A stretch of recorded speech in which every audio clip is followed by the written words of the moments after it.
bottles getting nifty up the crack and we stacking chips, all of it's what I want. Plus money winners, that's what I'm on. You can say I'm gone. I prefer elevated pub sports radio. Time to get educated, get produced, leave the juice, letting loose with so much abuse that the bookies wanna call it truth. They getting slaughtered. Can't forget Jeff and low baggers in the chat. That's a lethal weapon 'cause we be pubbing.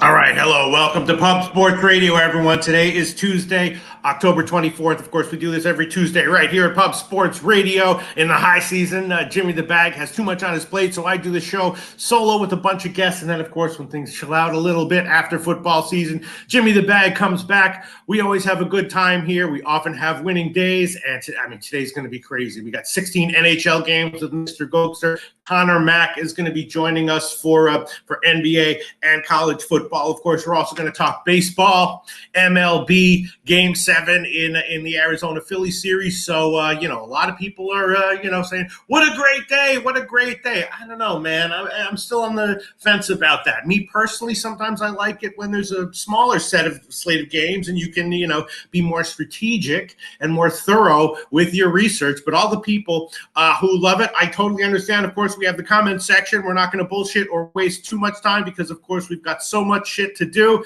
So let's bring in right now to cap NHL with us, Mr. Gokster. Mr. Gokster, 16 games. Gogi, how do you feel? I'll tell you what I'm thinking about this. I don't know. It's like, your whole life when you're 15, you're like, oh, man, imagine if my girlfriend was a nymphomaniac. How great that would be. But then when it actually happens, you're like, I don't want to bang 10 times a day. Twice is fine. 3 times is fine. You really want 16 NHL games in a day, Gogi? This is really what you want? Well, it gets even better, Pete. Every 15 minutes, there's a game going on. Like, oh, my God. So you're like, great, my girlfriend literally wants to bang every 15 minutes. That's not what I want. You think it is, but it's not. No? Yeah. And then on top of it, you got a Game 7. On top of it, you got, the opening day of NBA. On top of it, you got college football. I love it, Pete. I love it. Oh, you do love it? All right. Okay. I'm not going to win this battle. All right. I'll allow 20 more seconds if we want to say anything, make any jokes or whatever, but then we're going to keep a brisk pace. All 16 games we're going to get to. I can tell you that Ron Crawford, thank the Lord for Ron Crawford, has already posted NHL spreadsheet play of the day on Columbus. Regis Austin has already posted Nuggets first quarter -1.5. That's interesting. I was thinking the exact opposite. I don't know. Maybe the Lakers are coming a little bit salty. I really don't know. We'll see what Connor Mack has to say about that. Let me bring up my notepad here. Let me bring everything up. We only 51 watching right now. That means only 50 people got to hear my awesome nymphomaniac analogy joke. That's okay. I'll lay here right off the top, Pete. Right off the top. Yeah, maybe we'll cut that out and then put it as a standalone and be like, this is why you should be tuning in to Pub Sports Radio live shows. Spreadsheet play of the day, Columbus. All right, we'll talk about that. Let me just glance at the comment section to see if there's anything that I want to make sure I don't miss, and then we'll head into it game by game by game. Oh, Dan Kelly, Orlando to win the Southeast Division at +800. Wow. Okay, so there you go. Dan Kelly really digging into everything. Now Rodney M likes Nuggets second quarter. I think that I like that one a little bit more. Justin McElvey stacks play of the day is a Marte prop. Okay. All right, let's just get into it. Mr. Gokster, you ready? You ready to start? I'm born ready. Let's go. You there? All right. Check. 1 2 1 2. Microphone check. All right. Everything good? Okay. All right. Toronto, Washington. Washington, obviously a huge home dog here. Toronto beat Tampa Bay in OT in their last game, and Washington just having problems scoring. What's going on here? I'm not exactly sure. I know that Wall is supposed to start for Toronto, right? He was let me pull up my goalie expected appearances. Let me see here, but I believe that Wall came in relief in the last game, played great, and was scheduled to start this game anyway. And so they're going to come right back with him. He's a young, hungry guy. Did great in his relief appearance last game. Does that mean he's going to do just as well here? I'm not sure, but I'm kind of a believer in him. I just makes me feel so uncomfortable taking big road favorites like this early in the season. But maybe it's warranted. I don't know. Before I hear what you have to say, I'd be leaning, I guess, Washington and under. But I certainly haven't bet either of those. What do you think, Gogi? Well, I agree with the Washington. Are we good there? I agree with the Washington part there, Pete. The Wall, it looks like he's going to be fighting Samsonov, guys, for this goalie all year. Samsonov, he's been up and down. Now he is playing. If he was going to be in net, Pete, this was his former team, so he's not even going to get to start. Kemper, Wall, heavy trend in this game, guys, has been the overs. And if you look at Washington, they haven't got it going, but a game like this is a big game for Washington, especially. And looking at some trends, guys, 6 of the last 8 first period. You know, I love this bet, Pete. First period, both teams to score. Hit 6 of the last 8. In this type of game, Toronto's, they're coming off that win, a nice win, but Kemper hasn't looked that good this year. Goals saved above expected. 3 games, guys. He's minus 2.2. I think there's going to be positive regression, as you like to say, Pete, there. And then Wall, he's got a 1.69 and two appearances, small sample size. But I think we're going to see some goals here. Look for Washington to have a really good performance. And then Toronto, still defensively, Pete, I still think they have question marks. But looking at these trends and the situation here, I think we're going to see some goals off the top here from both teams. So both teams to score, guys, start off the card, plus 135. I do like this. I think Washington, as much as Walls look good, Pete, this is going to be a tough task for him. He's going to be facing a Washington team who has looked a little bit slow out there, haven't scored as many goals. But whenever you sleep on a team, guys, it's still a good hockey team. And then their goaltending should get a little bit better. But I don't think Toronto's going to be the team they're going to fix it against. And Washington, first period, I don't know if they're going to win this game, but first period, look for them to come out hungry. But I do think Toronto can match them for a goal as well, guys. And the trends are backing us there. Okay. By the way, I never personally say positive regression. I don't have anywhere close to kind of confidence in my formal math training to use that term. I know if I positive regression, if I start throwing terms like that around, I'll fucking embarrass myself within 2 weeks. But no, I hear what you're saying. I hear what you're saying. I was thinking maybe about a shot with the under. I do say a contrarian. I use that word sometimes. What about a sneaky shot with the under? I think I'm a believer in both goalies here. And a believer in Washington's offensive struggles. Washington's offensive struggles have been real. They haven't scored a power play goal either, Pete, 0%. Both these penalty kills, though, are 75% or below. Looking at stats here, you're going up against the team that's got the most amount of shots on goal in Toronto right now, and then Washington's only got 30. But I really do believe Washington's going to come out strong here, Pete. As the game goes on, I'm worried about Toronto here, to be honest. Wall in this spot. It's kind of a coin flip, to be honest. I don't know about this under. It could go either way, to be honest. I would have a stronger feel towards Washington if I had to choose an over-under or a money line here, Pete. But both teams to score early is kind of where I'm looking. The over-under, Timmins is out for Toronto. You got Dowd, Lindgren, and Edmondson. Dowd's day-to-day. Injuries are a little bit more heavier there in Washington. Obviously, it's going to be also a back-to-back here I have for Washington. So they're going to be playing back-to-back tomorrow. Might help your under a little bit there, but first period, guys, that's where we're going to want to look here. Look for Washington to come out strong.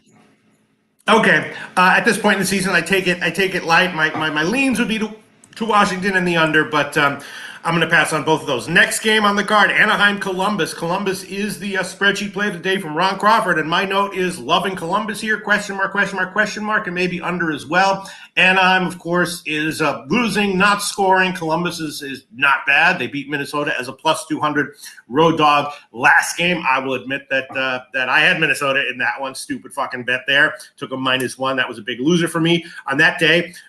2 youngsters in this game, Carlson and Fantilli for Columbus, and Carlson's been great, but I think they're managing his workload here, so they say. And it seems extremely obvious, but sometimes early in the season that can be worth betting into. Why not just pull the trigger on Columbus here? Anaheim losing, not scoring, only a small dog here. Well, how about this? Anaheim's won the last 4. Like last time these guys have played, they don't play much, Anaheim and Columbus, but when they have, Anaheim's won 4 of the last 4, Pete. So Line is also going to be out for this game. Drysdale, DeLeo are going to be out. No real huge names. Drysdale in the back end for Anaheim. Both goaltenders, goals saved above expected, have actually been a little bit better than what you'd think. I don't really have actually where I'm going to look in this game, guys. I wanted to take both teams to score first period, Pete, but I'm going to take an over first period parlay. So I'm going to parlay this over first period here. I still think Merzlikins, especially Dostal. This Dostal guy, he's been doing okay, but kind of like Wall. I'm not too sure about him in the spot. And Columbus, guys, I wanted to take Columbus too, but looking at the trends, just seeing how well Anaheim has been playing this Ducks team, I'm not sold on Columbus yet. They have looked good. Don't get me wrong. I'm looking at their last few games, beating Minnesota, Calgary, the Rangers. But then look, they got shut out against Detroit 4-0. I still don't know what we're going to get from Anaheim. I do think we're going to get some goals here, though. I know Anaheim hasn't scored much. Playing Dallas, Arizona, Boston, Carolina, Vegas. Those are some tough teams, especially offensive teams. So I'm going to take the over first period 1.5 here. I wouldn't be surprised actually if Anaheim's even up in the first period here, guys. I see that. I think the money's coming in on Anaheim, to be honest. I don't know. I'd lay off the Columbus. I wouldn't. The lines. I would think the line would be a little bit higher if you think Columbus would beat them. That line's kind of giving Anaheim a shot, in my opinion. So, goaltending wise, Mers Lincoln's, unless it's early, but I'm going to take I'm going to take over first period 1.5, but I got no real strong side. As you guys can tell, I'm kind of humming and hawing about this one. Power plays have been below 15% for both teams. Shots do favor Columbus, but then they do allow them 25th most shots on goal. So it's just a game I don't really feel too strong, but the strongest feel I have actually would be the first period over 1.5, and I'm going to parlay it with the game coming up here, guys. Well, the line has moved since earlier in Columbus's favor. It was in the mid 130s a few hours ago. Now it's up to the mid 140s. So a 10-cent move so far on Columbus. Nothing really on the total. I was thinking that Columbus was an obvious play. I was leaning under, and I don't know, maybe the Anaheim team total under, although it's 2.5 plus money, but 2.5. Yeah. So you don't necessarily like an under here. I just don't like taking Columbus back home after a big road dog win like that at Minnesota. I don't like that spot to bet on Columbus. Go ahead. No, exactly, Pete. In Anaheim, they've scored two goals. They've scored 1-1 and 2 against Boston, Arizona, Dallas. Now you're playing a Columbus team. Yeah, coming off that 5-4 win, this could be a spot for Anaheim. I don't know about 60 minutes. Dostal plays a good game. They can win this. And there's also no Laine. That's another thing that's going to hurt Columbus. Laine just got hurt actually in the last game, I believe it was. And also 6 of the last 7 first periods have gone over between these two teams. So that's also going for us there too, Pete. So I would actually lean towards Anaheim in this game, in all honesty. Just kind of a sleeper spot for Columbus. And Anaheim is, they're 1-4 and they haven't scored much. You got a team that's kind of, this is a spot they should be able to score against, and they have in the past too. They've won 4 of the last 4 or so. Yeah. I don't really like going against the spreadsheet play of the day. Maybe Anaheim first period, which is 119 at Pinnacle, maybe a plus 120 at some others. I'm not going to make that official as of right now, but I will write that down. Lean Anaheim first period plus 119. I'll lean that way. Also leaning under. The first period under is 2 minus 140, but I hear you why we might want to stay off that. Quickly glance at the comments section, and then we'll move on. Kaddish Dean says minus 147, such a nasty numbere, and Eric Jones likes the Anaheim Ducks on the money line. But again, Columbus is the spreadsheet play of the day from Ron Crawford. All right. Okay. Let me see. Comments. Okay. Next game on the card. Let's move on. Buffalo, Ottawa. Man, another one. Ottawa lost to Detroit in their last game, but Detroit is a juggernaut so far. 3 nice wins before that, and Buffalo on a back-to-back, not that great so far, and they lost to Montreal yesterday as a big favorite. I kind of wish that they had won that game because I was thinking that I was liking Ottawa here. I knew they were going to be a huge favorite, wondering how big of a favorite they would be. Just a little bit concerned now that Buffalo will be salty after that Montreal loss on a back-to-back. So now I'm thinking maybe Buffalo first period. What do you think about this one, Gogi? Yeah, I like the over here, Pete. Short and sweet. It looks like Forsberg's going to be in net 2 for Ottawa. It's not going to be Korpisalo. It looks like Forsberg's going to be starting for Ottawa. And then Luke Kokkonen. It's going to be his first start. And I can tell you, I watched him in Belleville.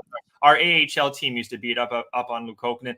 Obviously, he's going to be better as time goes on. He's a young goalie. But hungry Buffalo team here. They're starting to get a little bit pissed off, too, in the locker room for what I've been seeing there, or the dressing room, as we say up here. And then Ottawa, they're coming off that loss. 5-2 against Detroit. 6-1, 5-2, 5-2. This team's got a lot of offense. They need to sign Pinto, though, Pete. They haven't signed Shane Pinto yet. They eventually got to get him signed. No Zoop for them. Levy is also out for Buffalo. Looks like he got hurt the last game. So Luke Kokkonen could have to be their guy for the next few starts. Levy was a rookie goalie, had a lot of starts coming into this. A lot of question marks myself with him. And then Benson, another young player for Buffalo, is going to be out. I think first period over 1.5 here, Pete, with two goalies. Forsberg, it might be a second start here, but Buffalo has always Buffalo's had Ottawa's number too. I wanted to take Ottawa and the over 5.5, Pete. It was looking to be 125 plus 125, but you know what? I don't know about Buffalo here. They could come into Ottawa. Ottawa, they're coming off that loss and looking at Buffalo coming off that back-to-back. You worry about maybe Buffalo's legs late, but it's still pretty early on in the season. They have played this is their 7th game. I'm going to take first period over 1.5, Pete. I'm tying that in, guys, with the Columbus and the Anaheim over 1.5, the last game we just spoke about. It's going to come out to Pete plus 156. So that's gonna be our money line first period over parlay there. In this game, both offenses here should be humming. Ottawa still, I don't think they're a defensive hockey team. Korpisalo has looked okay, but look for Buffalo. If Buffalo does look pretty bad here, Pete, then they have more problems than you think. They have had a lot of unders too this year. They've only had one over against Calgary I'm looking at, but look at Ottawa on the other hand. Every single one of their games has gone over. So I think we're going to see more of that style of hockey. So, why has Buffalo been suppressing goals as well as they have been? Because I was thinking about Ottawa team total over 3.5 at minus 140 or whatever. With Buffalo here, Pete, I'm surprised what's going on with Buffalo and why they're not scoring. 1, 2, 3, 3, 3, 1. They haven't scored more than 3 goals yet this year. It could be Levy, to be honest. With Devon Levy, I was questioning this goaltender coming in. They were a team that was really good last year, but they're just a young hockey team. A lot of Rochester Americans are on this team. So same with Ottawa. A lot of the Belleville Senators are on this team. So I think we're going to have a back and forth style of hockey game here, to be honest, Pete. I don't think either one of these teams are going to let down. We could see both teams score 3 goals even here. The total's 7 for a reason. I don't know who's going to win this game, though. I wanted to take Ottawa, but more I'm thinking about it, I wouldn't be surprised if Buffalo sneaks one here. All right, I will take a shot with the Ottawa team total over 3.5 minus 138. That's my first official play of the card. Ottawa team total over 3.5 minus 138. That's cutting it close, but I'll pull the trigger on it because this card in general, even though there's a lot of games, I do feel a little bit iffy about most of them. Next game on the card is going to be Carolina, Tampa Bay. This is an interesting one, right? Both teams have kind of been losing, right? Carolina's on a road trip. All their games have been high scoring this year. Tampa Bay is off a loss. They've mostly been not winning. And at the line, I would be leaning Tampa Bay as a home dog here. They are about plus 115 or so. And the big question is, are we going to see more overs for these teams, or are there going to be some adjustments and suddenly there's going to be better defense and lower scoring games for them?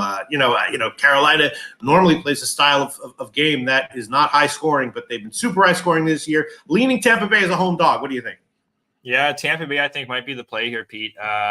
In the practice, the only question mark again is just Johansson. But looking at Carolina, guys, this is the spot to take advantage of Carolina. Anderson's day-to-day. Pesci's still out. Aho looks like he's not going to be playing. Svechnikov's still out. So they're banged up. And just looking at both of the offenses here, Pete, I'd have to give the advantage to Tampa Bay here, especially their fourth lines. Even I think better than them. And then you got Hedman, Cernak. I know I keep going over the lines, guys, but very important here. Sergachev on the second line at the plus money and taking Tampa Bay, who's lost what? Both teams here have been losing. Tampa Bay's lost 4 of their last 5 here, and looking at Carolina, have lost 3 of the last 4. But Carolina, they can't stop more than 8 goals. Every game's had at least 8 goals or more, which is just wild. I don't see Tampa Bay allowing Carolina to do what they want here, especially without their top players. Power play stats, penalty kill, problems for Carolina, guys. 67% so far this year, and it's been on the road. They played so many road games. This is a bad spot for Carolina, more I'm thinking about it. I'm actually going to do double up here. I'm going to do double up. I didn't have this on my card originally, but I'm going to add it actually. I'm doing first period Tampa Bay, full game Tampa Bay money line, plus 100 first period, plus 110 I found on the full game just now for Tampa Bay. I think this is a Tampa Bay spot, guys. Coming off that loss to Toronto, Buffalo, Ottawa, Detroit. They just haven't been able to really – it's just been the goaltending, really, and that's what I was saying going into this. But Carolina's not the team. Well, Tampa Bay just knows this is the spot to get Carolina here. They're coming off what? Geez, 1, 2, 3, 4, 5. This is their 6th road game already. Like, that's really tough to start the year. 6 games on the road, going from west now all the way back to east too. Yeah, but they've had 2 off days now. Do you think the coach is gonna be like, listen, we can't be giving up 13 goals in 2 games, and then they're gonna come together and have a strong defensive game here? Yes, we got Ranta in net, though. It looks like Ranta is going to be in net. I don't have any confirmation if it is going to be Anderson. Even with Ranta, he's been shaky. Now, I was talking about Johansson. They're both somewhat shaky, but I would trust the defense for Tampa Bay here, especially just how they've been playing. Just how they've been playing. They beat Vancouver, lost to Toronto, Buffalo, Ottawa, Detroit, just allowing too many goals here. So I see both teams. I agree, Pete. Both teams kind of locking down here. It's just going to be, actually, I would lean to an under 6.5 in this.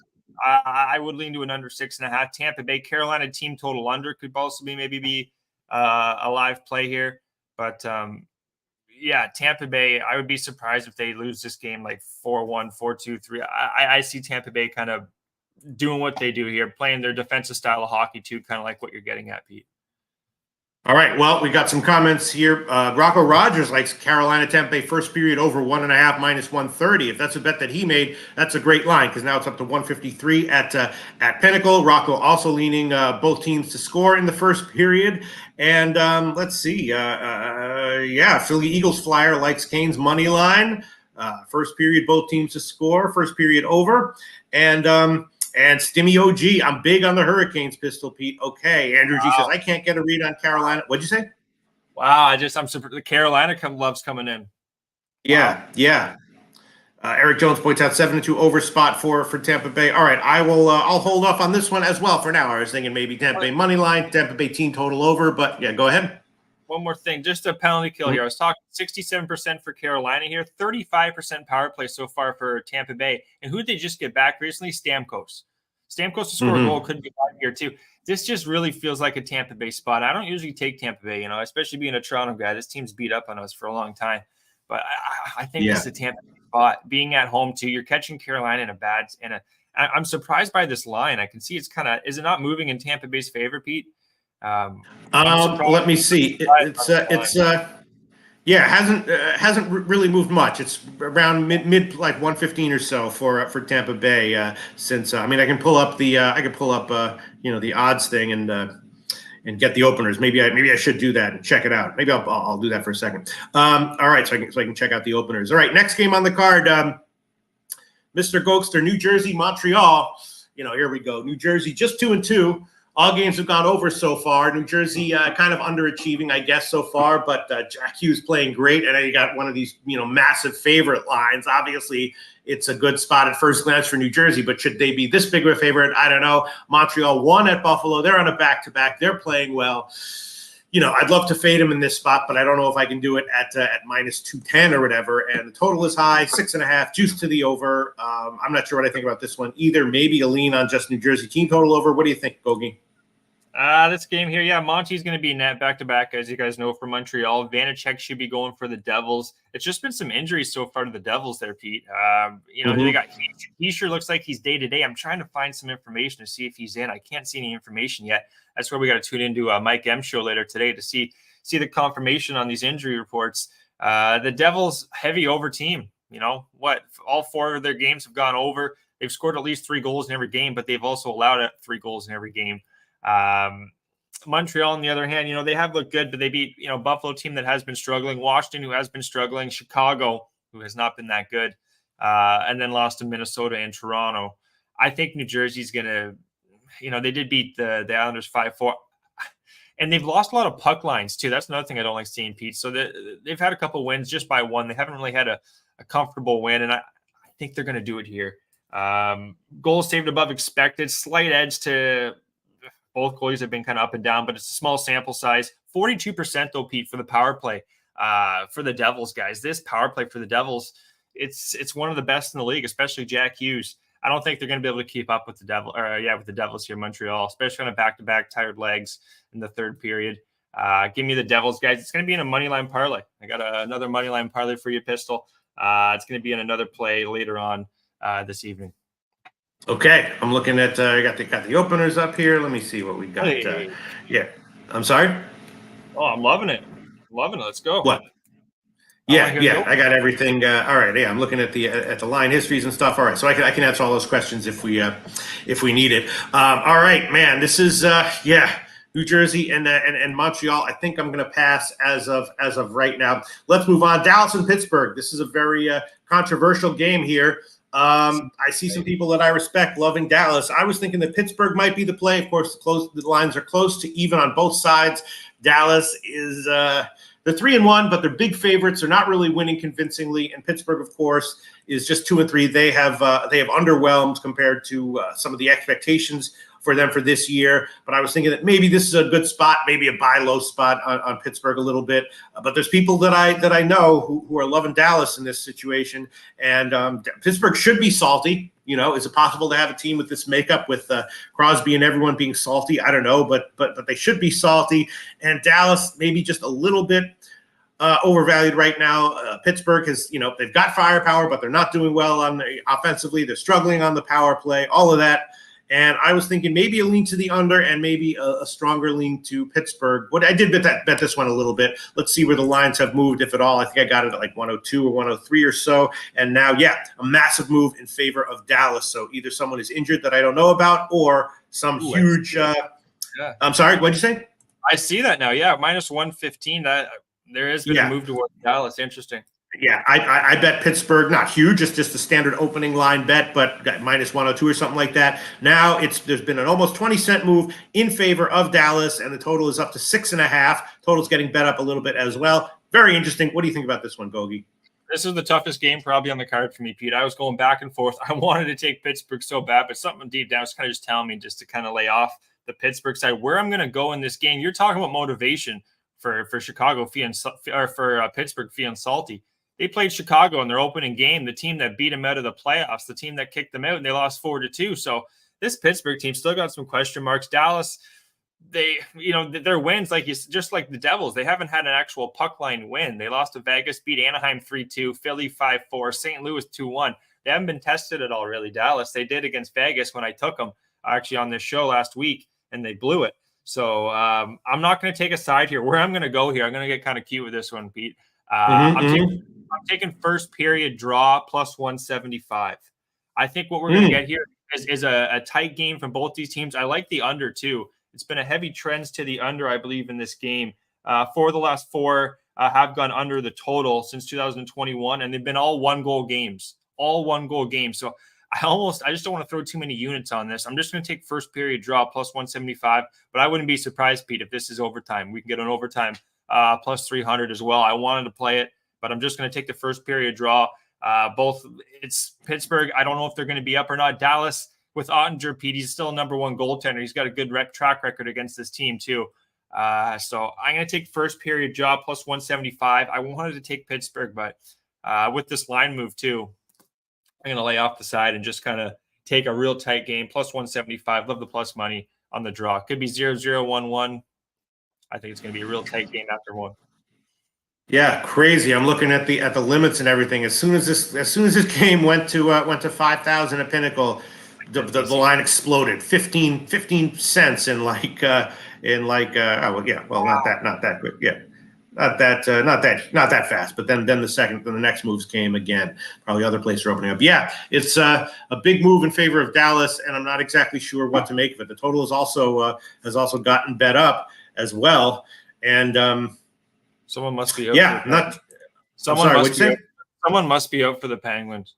I'm trying to see here. Nothing's really came out from any beat writers. Yeah, we have to wait. Tune into Mikey. I can't wait to see what's going on with our late show here. I don't see anything on Pittsburgh. It's kind of, I'm not too sure. Is Carlson? The injury report? I haven't talked about the injuries yet, Pete. But there's no really injuries for both teams. I got check marks beside both of them. Yeah. So, definitely off the side. Tight game. I like the under here too. Lean with DC Capper. Okay, hold on. Let me first period draw. Sneaky play here. Okay. Hold on one second. Let me just hold on. Is Neto Djokovic in net? Billy's saying. Hold on. Is that that's for Carolina though? I believe that's. Hold on. Who the hell is Neto Djokovic playing for? That's the guy Jimmy told me was not going to be in the NHL. Yeah, he's on Pittsburgh now. Okay. So that's a big reason why. Oh, my first period. I'm still going to take the first period draw on this play here. But yeah, I guess Ned's going to be a net. This guy's bounced around team to team. And, it's funny. Jimmy called this one too. Yeah, he was on Red Wings for 2 years, Hurricanes for 4, now first year with the Penguins. He's had one game, Pete, 2 goals against, 944 save percentage. So he did look good in his first game. I still like that first period draw, but I can see why the money's coming in now. Great job there by Bailey. Appreciate that. That's probably why. That's got to be the answer. Wow, yeah. I'm just seeing that now. Yeah, you're absolutely right. I don't know. Maybe I like Pittsburgh anyway, but this is a very interesting game. It's okay that we spent this much time on it. Let me just quickly glance at the comments. Yes, and he's confirmed in net. I don't know what I think about that, but here we go. Johnny, sorry. Go ahead. There's a big difference between Ottinger and Neto Djokovic. That's what Andrew G's saying there. Like, that's a big reason why. Sorry to cut you off, Pete. Yeah, no, of course. All right. Williams Wrestling says, great show, gentlemen. I use term with utmost caution. Thank you, Williams Wrestling. I made a nice joke in the beginning of the show. Check that out after if you'd like. DC Capper leans under on this one. And, shout out to DC Capper for the big Boston College win last week. All right, I guess once again I'm going to hold off. It's early in the season. You don't want to go too nuts with betting, edges and then getting caught off guard by how the season really is. All right, next game on the card, another tough one. San Jose, Florida. San Jose, of course, struggling as expected. 0-5, not scoring. Florida lost to Vancouver, but they had a couple of wins before that. Not a great team. But they should win here. But is this line too inflated? I think probably so. I mean, I want to hear what you guys have to say about it. But my first thought would be I would take San Jose here. I'm not exactly sure why, just because it's too big of a favorite line, and maybe a shot with the under. Florida, should be able to continue to hold San Jose down. Although if the game gets out of hand, you might go set 5-2, 6-2. Florida just starts racking up goals in the third period, and I don't want to take a first period under either because could easily see Florida up 3-0 after the first period as well. Massive favorite line here for Florida and a high total. What do you think about this one, Gogi, if anything?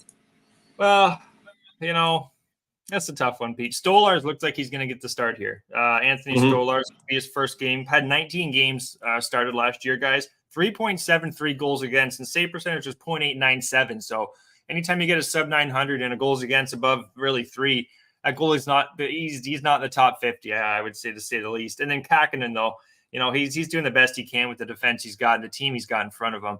This team's 0-4-1. Both these penalty kills, though, Pete, 73% for San Jose, 65% for the Florida Panthers. Has not been the strongest, but just looking at the team, this team went to the Cup Finals last year. You're playing a San Jose team that's half of them are made up of the Barracuda, which is their AHL team.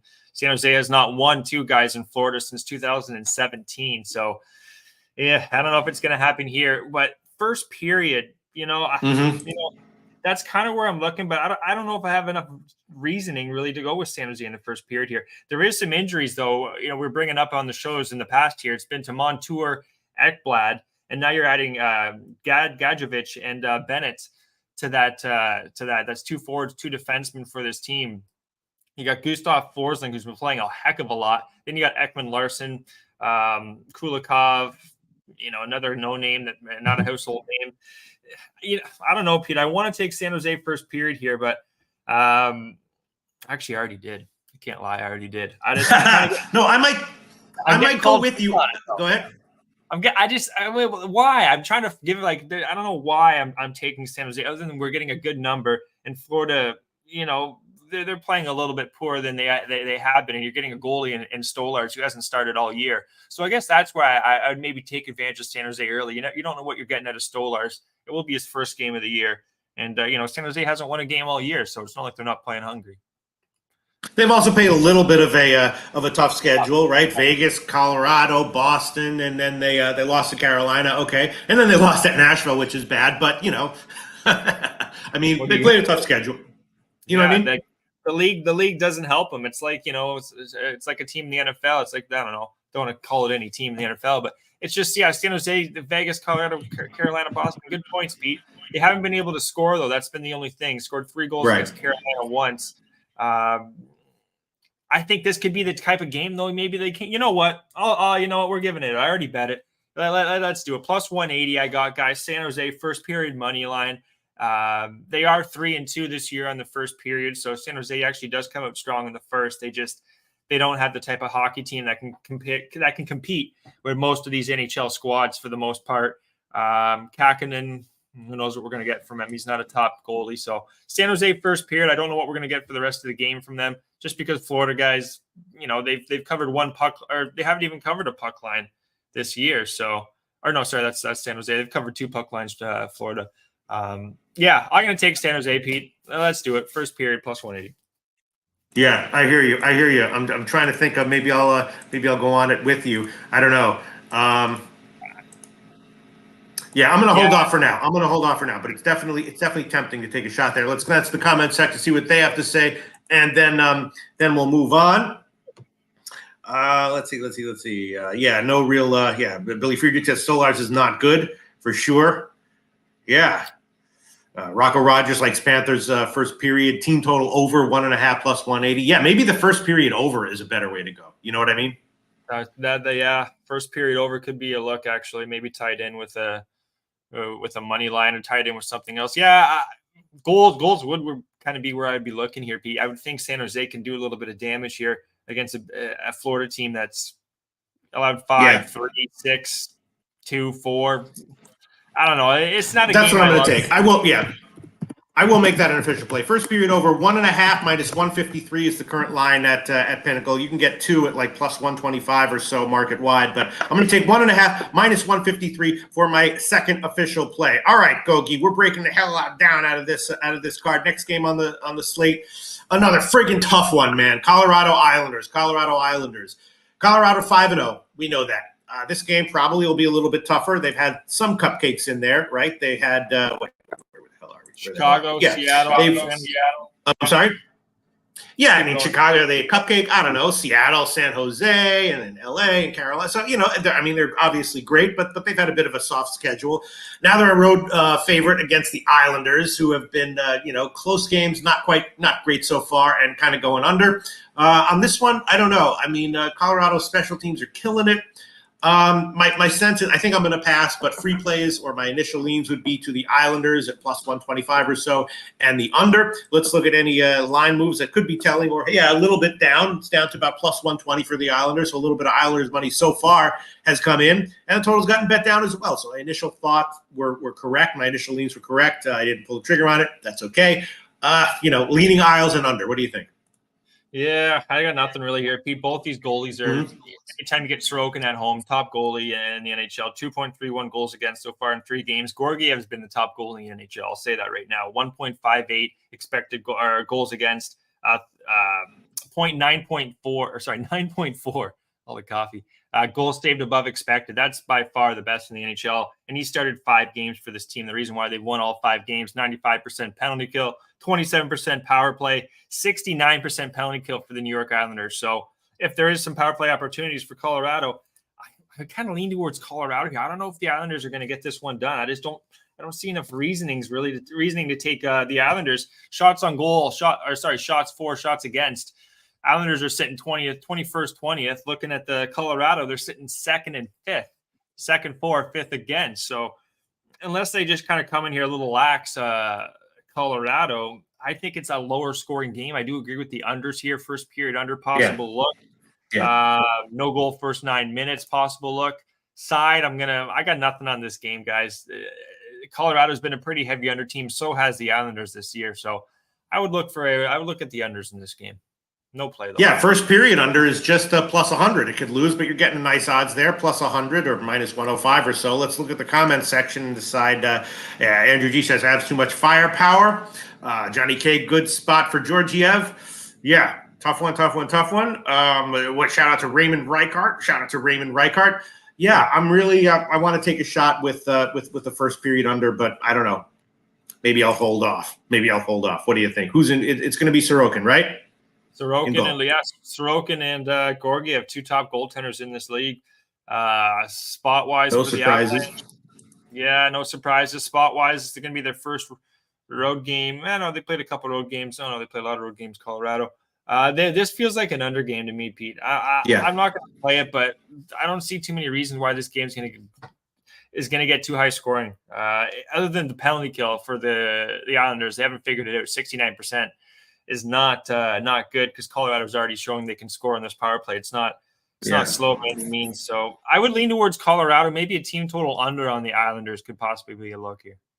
Yeah, I don't know. I mean, when the Islanders played New Jersey, a good offensive team, that was a high-scoring game. All right, I'm going to hold off. I'm going to pass on this one, but definitely an interesting game. Let's see if anyone has anything in the comments section that would shine any light on this. No. All right, let's move on. Mr. Gokster, Seattle, Detroit. All right, maybe I was on the wrong side of this one. I'm going to glance at what the line move was, but I took a shot with Detroit. Seattle, of course, been terrible. 1-5 so far. Detroit, of course, awesome. DeBrincat is a revelation. Scoring great, won 5 in a row. So the question is, at this point in the season, when do you bet on those kinds of performances to continue? And when do you expect them to stop or expect a reversal of form? Not exactly sure why we would expect Seattle to make a market improvement here or Detroit to stop being awesome, unless you want to say that, like, Detroit will come in here not hungry and Seattle will come in here salty, but it was a suspiciously low line, I guess. So I took a shot early with Detroit. Might have been a mistake. Let's see where the line has moved. Yeah, so now it was a mistake. Once again, that's okay. I'm bet sizing appropriately. All the way down to like -120 now. I got it at like -135. So that is some major negative CLV there for myself. Another one. Pounded it. No, I didn't pound it. Bet sized appropriately. Detroit -1 when the line was 135. Now it's down to 120. So someone, at least as of right now, loving Seattle. And the total has gotten bet down as well. It was 6.5 juice to the under. Now it's down to 6 juice to the over a little bit. But obviously something happened there that I didn't catch, unless this is a market head fake. What's your take on this one, Mr. Gokster? A market head fake. I like that, Pete. Haven't heard that one. Well, that does happen. That I feel confident enough to use that term because that definitely does happen. Let's see. Go ahead, Gogi. Yeah. So 5-1 versus 1-5. Why the hell are they -130, 120? Seattle here, Pete. I expected Detroit to be a lot better this year, and I expected Seattle to be a little bit of regression, but I didn't think Detroit would be this good. I didn't think Seattle would be this bad. So where I'm going to look here, I think Seattle is going to come out here in this first period, Pete. I know they haven't scored a lot. Mm-hmm. No Burakovsky, no Tanev, but Detroit, their additions on defense, guys, they didn't add anybody like any huge names on defense. And then we're going to get Husso here. He didn't play their last game. It's been their offense that's been the real reason why they've been winning games, like 6 goals, 5, 6, 4, 6. You don't see that from Detroit too often, especially consistently. Larkin's been playing unbelievable with the DeBrincat, 2 guys from Michigan.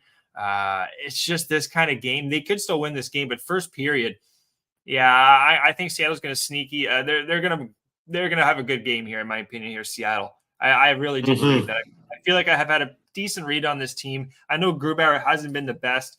His goal saved above expected actually is it's 0.05. Husso's 0.02. Power play or penalty kill for Seattle is 93%. They haven't been. It's not like they got issues on special teams. And Detroit's got a 39% power play, so you need to have a good special team penalty kill at least to start the year going against this Detroit team. Seattle does have that. Shots for, shots against are almost a wash in my opinion. They are missing some players, Seattle, but I just think this is a sneaky spot for Seattle to come out strong, especially just how they've been playing. They haven't scored at all, and this team was scoring left, right, and center last year, especially on the road. If you guys remember, they were like especially second period over. I think this team was like 25-2 or something. It was crazy. So first period, guys, plus 110 I got on Seattle. Look for them to come out. I don't know if they're going to win the game, but I think they catch Detroit here, feeling a little fat and happy.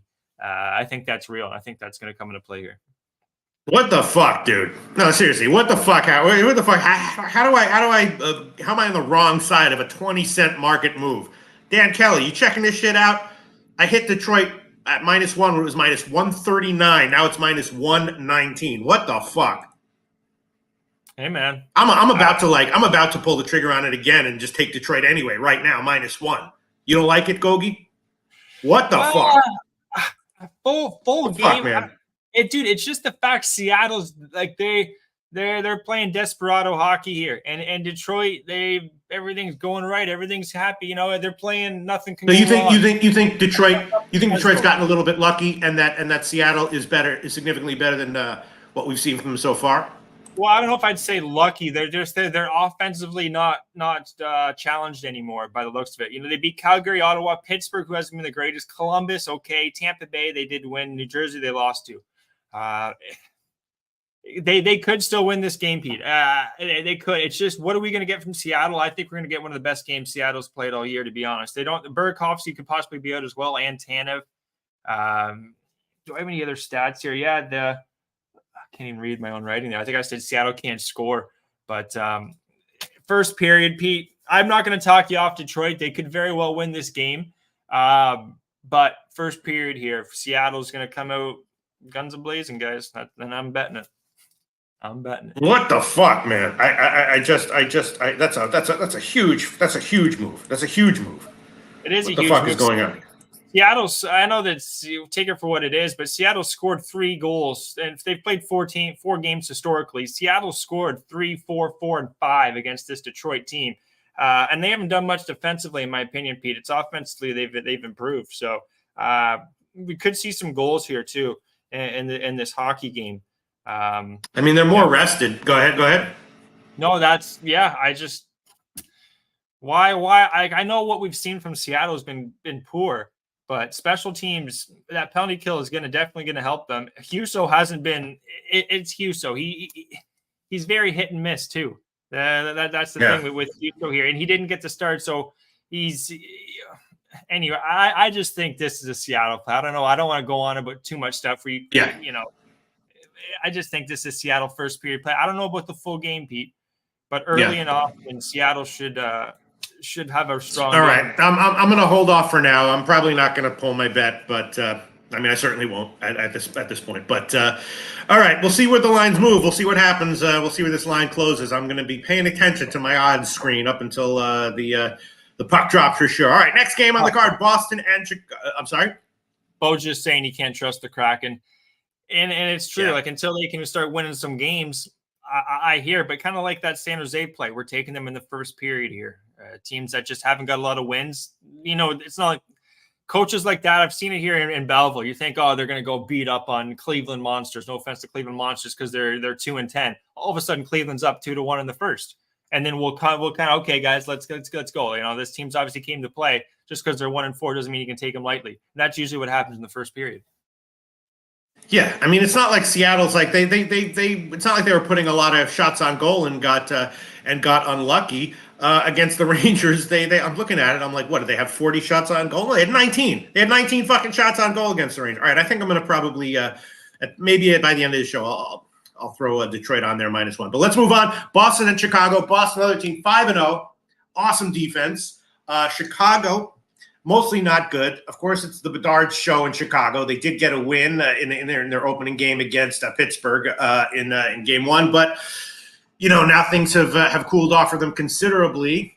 Man, I don't know. I'm thinking that maybe Chicago would be the play here. I guess this is one of those games where I'm going to hold off, but Boston feels like too big of a favorite right now. Although, of course, 5-0 is very impressive.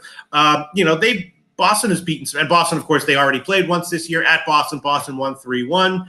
And Boston has played, not that they're not a great team, but they played a bunch of cup. They played Chicago, Nashville, San Jose, Anaheim, and LA. So that's a weak slate, whereas Chicago lost to Colorado, right? They lost to Boston, Vegas, and then they played Toronto and won. They played Pittsburgh and won. So I'm thinking that Chicago might be the play here. What do you think? Well, it's not like it doesn't get any easy. Like with Boston, they're still getting cupcakes, and Chicago's still getting the top tier teams in the NHL. Kind of like San Jose, really tough spot. And now with Chicago, they're going to have no Taylor Hall too, Pete. The guy's out for a couple of weeks. It looks like Taylor Hall is not going to be in the lineup now, so they're losing some more offense, or at least he's a veteran player on that team too. So it's a tough spot. You got Nick Foligno on the first line, for crying out loud, with Connor Bedard, Tyler Johnson. Until Boston allows more than 3 goals, I don't see why we're not going to just take a Boston money line here, Pete. And I'm taking Boston money line in the under 6.5. Power play, penalty kills 95%. Power play for Chicago sitting at 7. This isn't a team I think that Chicago's going to get right against. Swayman's been fine, 4.18. It's expected goals against, Pete. He's only allowed 2.02 plus 4.3. He's like top 3. goals saved above expected to Swayman. They got 2 rifles in net between Allmark and Swayman. I could see maybe them dealing one of them. Who knows? Just getting some more value on offense.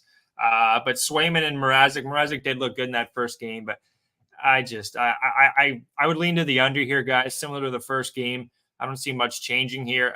Boston moneyline win under 6.5. That's coming out to plus 145 here. I just don't see Boston losing this game. I really don't. And with the goaltending, this is just a well-oiled machine. And now you're losing Taylor Hall. I believe it's their first game without Taylor Hall too. Chicago. I don't see it. I don't see it, guys. Saturated says the last time they played, Hawks got bullied and Bedard looked intimidated. No way you can be on the Hawks, right? Saturated. Check my record in the NFL handicapping contest at Pub Sports Radio. Yes way I can be on the Hawks. I can be on anything. There is no sports bet you could put in front of me that I might not be on. Saturated. Yeah, I don't know. Oh, gosh. I'm thinking about the first period, though. Yep, there you go. Sharon Pulliam, Hawks first period. All right, you know what? I'm going to take a shot with that. Hopefully I don't get too burned, but I'm going to plus 160. That's a juicy line. I'm going to take it. Chicago first period money line plus 160. I'm going to take a shot with that. Yeah, I know that Boston, and someone else was saying that Boston doesn't look. I mean, how would you rate Boston right now, Gogi? Well, their competition's been a little bit poor, Pete, but I want to see them tested against a stronger team here. Like their best team they played have been the Kings, who haven't been off to a good start. Played Nashville. They haven't really played a tough team, but the thing is, Chicago hasn't done anything to make me think it's going to be any different than the last game. I really don't. They've had one over. That was their last game against Vegas, and this Boston team's only had one over as well. It's both heavy under teams. I don't see anything changing, Pete. I really don't.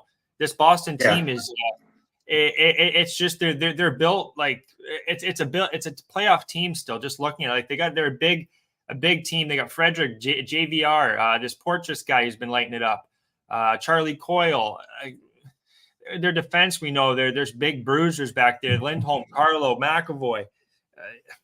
It's just too much for a team like Chicago. And then like I keep saying, without Taylor Hall, that's going to hurt this team as well. So you're going to get another guy called up, obviously from Rockford, but I don't see it. I just don't see Chicago. All right. Shout out to Mike M in the comment section. All right. I love to make some jokes and shoot the shit and bullshit around, but we got a lot of shit to do. Let's keep a brisk pace. St. Louis, Winnipeg. Winnipeg is a huge favorite. Total is 6, juice to the over, at least what I saw. I'll check a line move recently, but St. Louis has been not good, but not bad so far. Winnipeg is off of the win at Edmonton, but they're just 2-3 so far.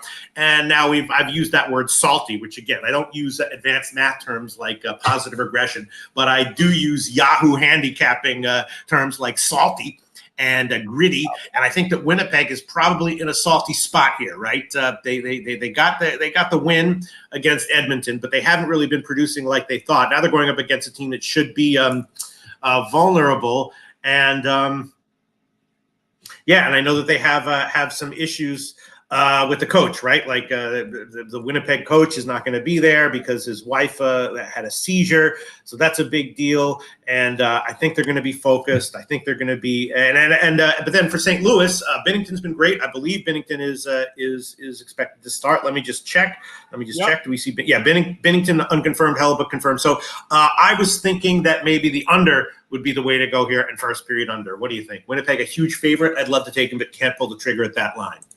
Yeah, I didn't know that about his wife having the seizure there. Yeah, that's another reason to kind of just, especially not get blown out like 5-4, 4-3. I love that under there, Pete. First period under. Get this too. Mm-hmm. It's been 9 of the last 10. 9 of the last 10. These guys, the times these teams have played, have gone under the first period, Pete. I'm also on that. I got plus 118. I found on that game there.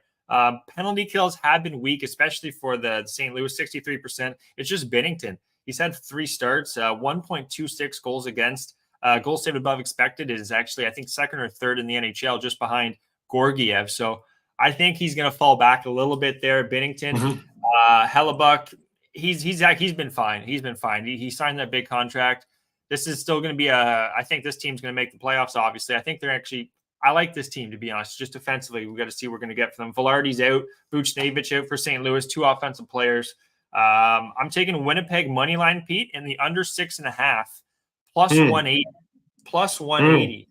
So we're getting a nice juicy one there. Winnipeg money line and the under 6.5. And I'm also going to take St. Louis Winnipeg under 1.5 first period plus 115.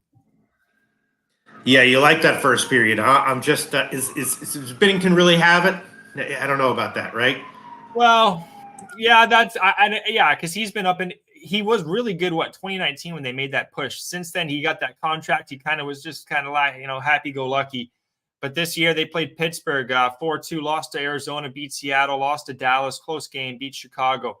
I don't see this one getting to. The St. Louis too, guys. The issue with St. Louis, 31st, Pete, in shots for, 26 in shots against. They're not an offensive hockey team by any means. And their goaltender's been playing very strong. 0% power plays. They haven't scored a power play goal either all year, St. Louis. I don't know if it's going to start here. First, Winnipeg money line and the under 6.5, and also the angle, like you're talking about with the coach being out.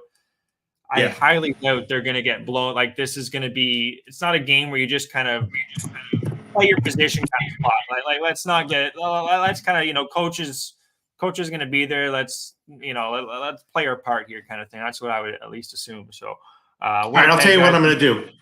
Under 6.5. I'm a little bit worried that Winnipeg will be up 2-0 in the first period, so I'm taking St. Louis, no goal first period, plus 124. That's current line at Pinnacle. Like St. Louis, no goal first period, plus 124. Current line at Pinnacle. How about that? Hey, nice grab there, Pete. That was a nice fish. Yeah, let's glance the comment section and then move on. Shout out to Nutflush Allen, shout out to Mike M, shout out to Londo, everyone in the comment section. Londo saying that we got to get some. Philly fans will need tissues. Yeah, I got some 3-plies, Londo. I got 3-ply. I'm breaking out the 3-ply tissues just for tonight, Londo. You're absolutely right about that. All right, let's see. Other comments here. Comments. Let me see. Saturated. Shout me saturated. All right. It says, I'm the Hunter S. Thompson of sorting futures. Yeah, I got to figure out a way to become the Hunter S. Thompson of something. All right. Let's move on. Mr. Gokster, Edmonton and Minnesota. Another kind of a tough one. Minnesota, 2 losses in a row. I'll admit that not only do I often have negative CLV in NHL so far this year, I've also made some horrible bets, and I had Minnesota pretty big, -1 in their last game against Columbus as a huge favorite. Now Edmonton, of course, the big news here is that Connor McDavid is out for Edmonton. Does that mean we play on them or fade them? Edmonton having a hard time buying a win anyway. Before he was out, now he's gone. Minnesota is a suspiciously, I guess, small favorite. They were just about -120 earlier. Now let's see where that line has moved right now at Pinnacle. Wow, holy shit. Another massive move. Look at this shit. Edmonton now the favorite. Edmonton now the small favorite at Pinnacle. Connor McDavid out. So there wasn't an overnight line that I saw on this one. First line I saw was about -120 for Minnesota or so. Now a huge move in Edmonton's favor. Let's check the goaltenders. Gustafsson against Campbell is who's expected. Okay. So here we go. Edmonton with no Connor McDavid. Still, McDavid is definitely out, right? Oh, he's out. Yeah. So then what is? Oh shit. So then what is?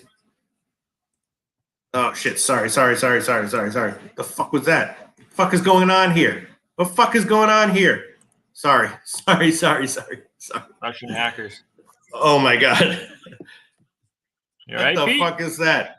Hold on a second. Spank God's put a fucking get this shit out of here. Oh fuck, man. It's fucking Spank Odds. Jesus. Edmonton, Minnesota, though, Pistol.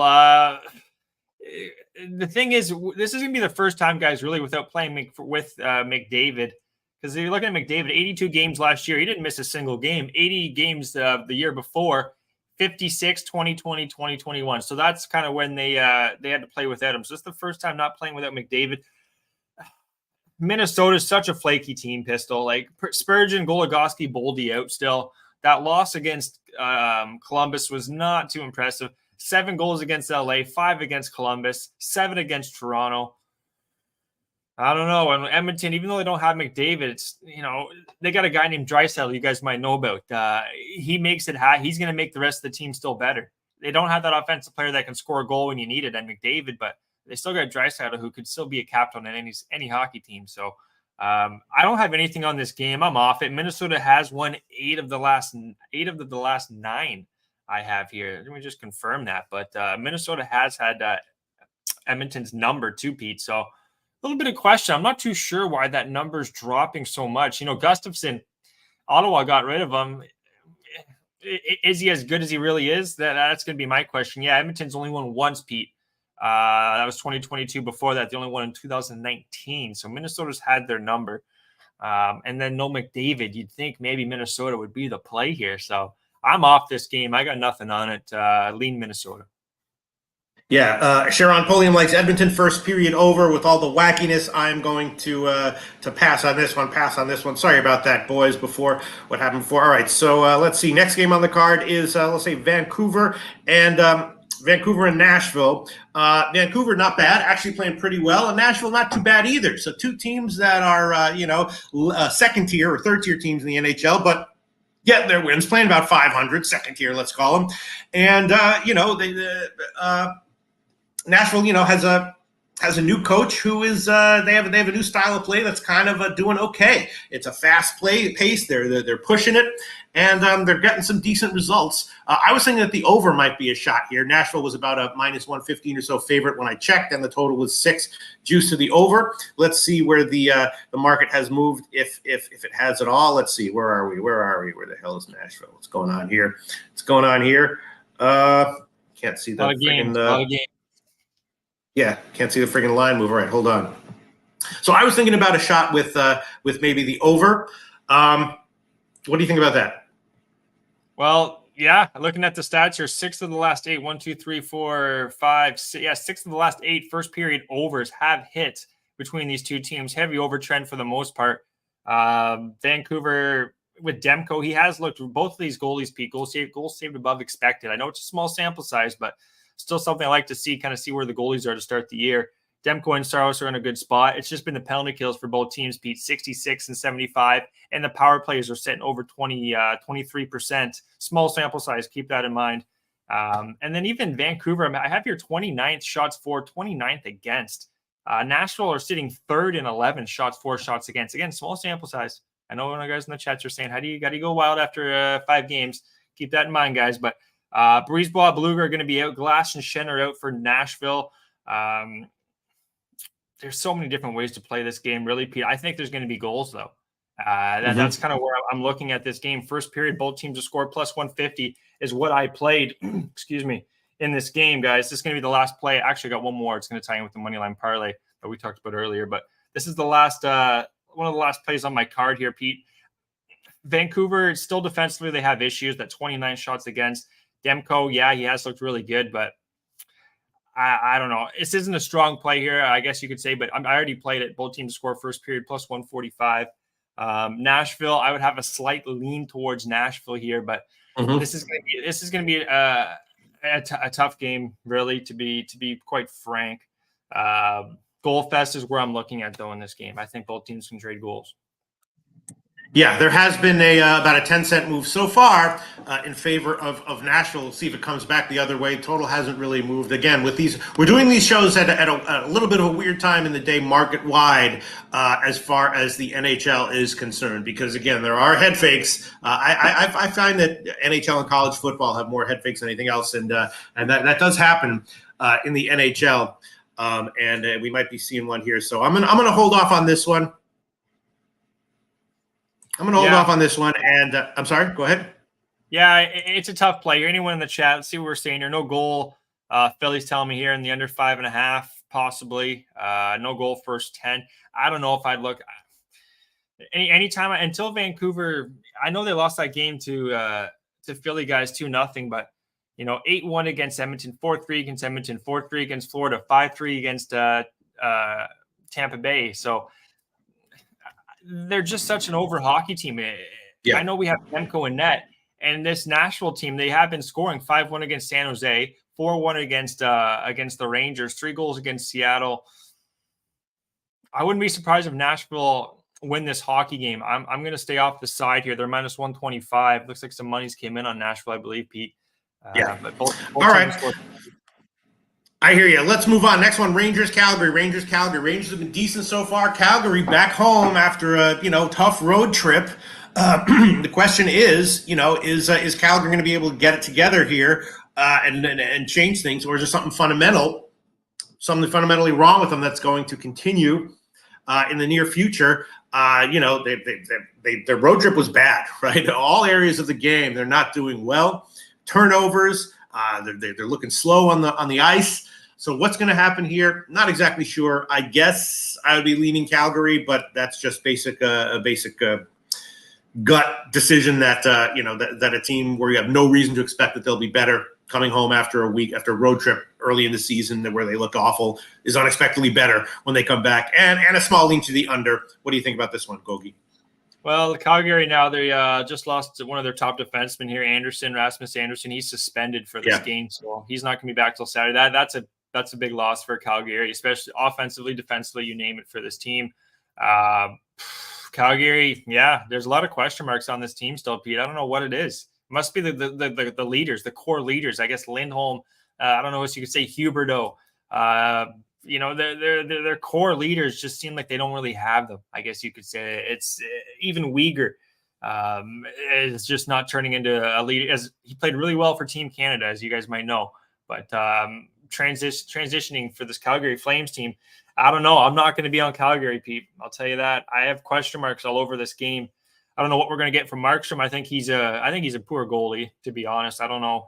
We got to see more from him. 95% penalty kill does help the Flames. Flip a coin here, guys. I got nothing on this game. I would lean towards the Rangers, but I lean towards the under as well, possibly, Pete, because without Anderson, I think you're losing some offense from Calgary. And then the Rangers, you got Shesterkin. He's looked okay this year so far, but this is actually the number one team for shots against. 6 games this year, but the Rangers do allow the least amount of shots against on net. So lean to the under. Yeah, another weird one where there has been a 10-cent move in favor of Calgary, about plus 115 on the overnight line that I saw, and now it's down to about plus 105 or so. So about a 10-cent move in favor of Calgary. Nothing really on the total. A very small lean to move to the under, I think. And I would be leaning under as well, but also I'm going to hold off and see how this market matures. Next game on the card is we got 2 more to go, Arizona and LA. Arizona, of course, has been very good this year. They're actually 3-2. That's one of the things that I've done well in the NHL season so far, has been betting on Arizona to win or keep it close as a big dog. And here they are again, getting a big dog line against LA. LA is just 2-3, but they've faced some tough competition, I guess. Boston, Colorado, and they on the road they smashed Winnipeg and Minnesota. So Arizona's a tough team though. I would be leaning Arizona again, maybe plus 1.5 again. And on the total, I got nothing. 6.5 juice to the under. What do you think, Gogi? Oh, this is a battle. This 16 games, Pete. I'd tell you here. This is going to be the last. This is going to be the last one here, guys. Copley and Ingram. Copley hasn't looked the greatest. Both these goalies, in my opinion. Ingram, I don't know about Ingram. Both two starts for Ingram, 1 for Copley. I'm going to take the LA Kings here, guys, on the money line. That's what I'm going to do. I think the injuries here, Carcone, he's a feisty third line kind of player you want on your team, especially just in any situation. Then you got Zucker, who's going to be out. Jason Zucker is going to be out. I think that should hurt this team. They're not that deep, too, with Tucson Roadrunners, their AHL affiliate. And then looking at the Kings here, I believe they're coming off a loss, aren't they? Yeah, they are. 4-2 to Boston. And before that, they beat 7-3 against Minnesota, 5-1 against Winnipeg. I think we're going to see more of that style of hockey. They lost to Carolina and Colorado. Arizona, 2 wins. St. Louis, Anaheim. This is going to be a much tougher task here. Look for the Kings to get this one done on the money line. And this is going to be the last play of the night, Pete. It's going to be the LA Kings money line tied in with your New Jersey Devils to get her done against Montreal Canadiens at plus 128. Wow. Very nice. Yeah, I was thinking maybe a shot with the under as well. There has been about a what's the move here? There has been about 10-cent move in favor of LA, and I'm going to hold off on this one though for now. Last game on the card, another interesting one: Philly and Vegas. Vegas, of course, 6-0. They've also played maybe a little bit of a weak slate overall, and Philly playing well. They went into Dallas, lost in OT in their last game, and now they're a huge underdog line here. Now, obviously, Vegas is playing inspired hockey right now. They're going for records, looking to to win games in a row and everything. But again, they pounded Seattle, San Jose, and Anaheim, and Chicago. All those teams, and Winnipeg been struggling a little bit. They played a tough game against Dallas at home, and now went into overtime. So now they're playing a team against they're playing Philly, who team has some life to them, right? They're 3-2. One of their losses was their last game in OT at Dallas. So I'm thinking one way or another, maybe Philly is getting a little bit disrespected here as a huge underdog. Earlier in the market, Vegas was about a -210 favorite, and now it's moved 10 or 15 cents in Philly's favor. They're now down to about -200. Philly on the other side, plus 170 or 178 at Pinnacle. And we have a low total relatively of 6. I don't know. I'm thinking maybe Philly has some value one way or another. What do you think? Yeah, at this number, I would say plus 180 is pretty high for this line, especially -205 for Vegas. The goaltending has been stellar for both of these hockey teams. Hart, I've been talking about every show, guys, contract year. This guy's been performing so far. He wants to get paid. And then Adin Hill, since he was paid for that contract and winning the Stanley Cup, he's been great too. Goal saved above expected is right up there, top 10 in the league for both of these goaltenders, Pete. Power penalty kill is above 80%. Philly's done nothing on the power play. Shots against, both of these teams are sitting top 10. So everything leans towards the under, in my opinion. The last game at 11 o'clock p.m. Eastern, that's a late hockey game, I tell you that. A little snooze fest possibly here. It's not going to make the card, but I do feel pretty strong. I don't have a no goal first 9 minutes. I usually always do. I would look maybe no goal first 9 here, guys. First period under. Vegas, they've looked really good. San Jose, Pete talked about it, weaker schedule. They've been playing, and this Philadelphia team's much better, and they're for the most part healthy. Pete, Ristolainen is out, and then Stahl, another player, he's possibly day to day. But then also the injuries. I didn't bring this up, guys. For Vegas, Pietrangelo is day to day, and then Whitecloud's still out. So no Pietrangelo. Will it hurt them against Philly? I don't know. Philly actually has scored 4 against Edmonton, 4 against Dallas the last 2 games. But I think the goaltenders should shine here, Pete, and the under should prevail here. I'm not going to play it, but that's where I'll be looking on this game, and also Philly. All right. Well, here we go. Philly Eagle Flyer saying Flyers, a bunch of kids in Vegas. He likes the Vegas puck line. Rocco Rogers was saying that he likes the Yotes on the money line, plus 170. Yeah, I'm gonna. You got to take it easy. I bet everything that I give out in these shows. So this one I'm going to hold off as well. We covered 16 NHL games. I have only given out 4 official plays.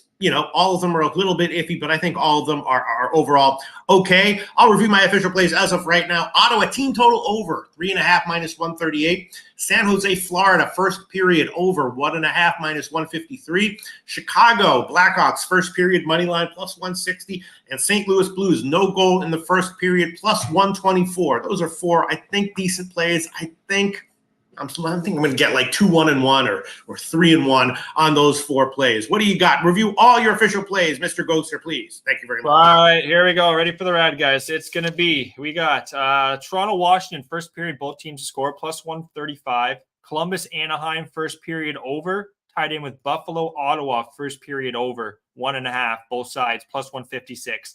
The Devils and the Kings on the money line parlay. Get that one. All these are almost plus money, guys. You're going to love it. Plus 128. San Jose first period money line, plus 180. Dallas, Pittsburgh draw first period. Sneaky spot here, plus 175. And then I added on here, I hope Tampa Bay doesn't bite me in the ass as a Toronto fan. They haven't done it before, but I'm taking double up spot on Tampa Bay. I think Carolina's just in a really bad spot here. Long road trip injuries. Tampa Bay money line, plus 110. Tampa Bay first period money line, plus 100. We're not done yet. Seattle first period, plus 109, guys. St. Louis, Winnipeg, under 1.5, plus 115. Winnipeg money line in the under 6.5, plus 180. And we're adding on Boston money line plus the under 6.5, plus 180. And then Vancouver, Nashville, first period, just both teams to score, plus 150. And yes, I bet all these. On this card to see how you wind up doing. Mr. Gokster, of course, you did well last week in our show with your official picks, as did I, which is very nice. I'm taking it easy so far on today's card. We'll see by the time the pucks drop in all these games. I might have a lot more bets when we know a lot more information about the market moves and everything. Mr. Gokster, what a fun time it was. We'll see you again next Tuesday, baby. Every 15 minutes, guys, tune into the, I think it's Frenzy on ESPN. Every 15 minutes. Oh, yeah. 6:30 on. Oh, yeah. Pass some tickets. Every 15 minutes, baby. All right, we're not done.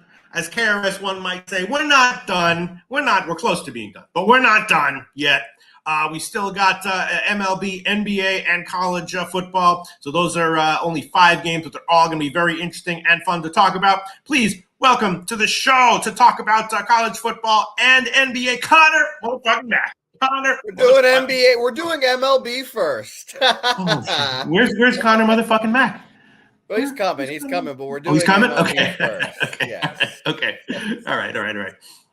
Okay, let me see. Mr. Gagnon saying brush your teeth twice a day. Are my teeth? I mean, I drink a lot of coffee. Are my teeth? Oh my God.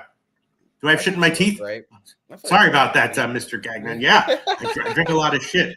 Yeah. Hey, Jose, could you not put me full screen as much as you did? You could just minimize that if you don't mind. Thank you very much. Yeah, no problem. But wow, do my teeth look really fucked up? You know what, Pete? You got to go to the bathroom and check, and I'll just start this baseball game. Yeah. Oh shit! All right. Okay. See, I'm all fucking paranoid here. The paranoia from the betting line seeps over into the rest of your life. Like, am I not aware of something that's going on in the Minnesota Calgary game? And I'm like, oh fuck. Are my teeth all fucked up looking? All right. So we're going to talk about MLB. Your teeth look fine, Peter. Thank you very much. Thank you. Is he? Fuck. Is that a head fake? Is he lying? He's a head fake? All right. Jose Bouquet. We got one MLB game on the slate today. Of course, it's a motherfucking doozy.